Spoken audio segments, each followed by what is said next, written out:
Homes, workplaces, farms, mines, ballparks, national parks. Whatever the purpose, it cannot be denied that Americans put their land to use.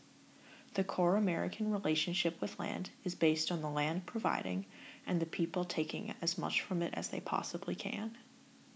Since the country's early days, land has been something to conquer and civilize. In 1784, Thomas Jefferson's Northwest Territory Ordinance gave the national government the power to sell the land north of the Ohio River in order to quell state conflicts over ownership.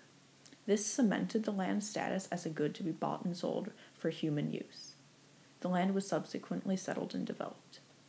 Almost a century later, the government again encouraged settlement with the Homestead Act of 1862. Homesteaders were gifted free land if they moved west to the prairie and stayed, transforming the plains into a functioning part of America.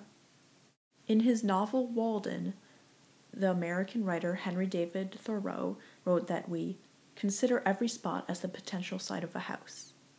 While we may not reside on every acre, we certainly put it to work. We even utilize the land beneath the surface. Miners dig deep down to recover natural resources, such as salt under the Great Lakes. Farmers depend on the land to grow or raise their products, then alter how they use it to increase yield. Farmland is utilized to provide the most bountiful harvest possible through the use of machinery, pesticides, and genetically modified organisms in order to feed the most people while generating a high profit for farming companies. Genetically modified organisms, or GMOs, are organisms that have had genes inserted into their DNA by scientists in order to give them a specific desirable trait, such as insect resistance in plants or more lean meat in animals. These traits allow farmers to get the most out of their land, increasing profit. In this case, the American relationship with the land involves using modern technology to reap high gains from every square acre. In other scenarios, land is a source of entertainment and pleasure. Our nation has preserved pieces of land to be used for recreation and aesthetic value. These are our parks.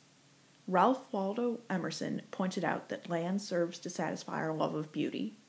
President Theodore Roosevelt recognized the need to preserve the most beautiful parts of the country when he created the national park system.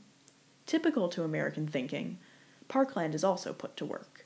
As a tourist attraction, they inspire wonder in American hearts while doubling as a source of government revenue. As Americans, we do little to preserve the land for the sake of the land itself. All conservation efforts have been to protect resources for continued future use, whether that use be for living, growing, or enjoyment.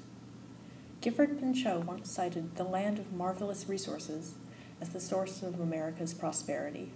In reality, our prosperity stems from how we have put that land of resources to work. Americans have conquered, tamed, and enslaved the land to make it provide for us, and that will be our lasting relationship with the earth.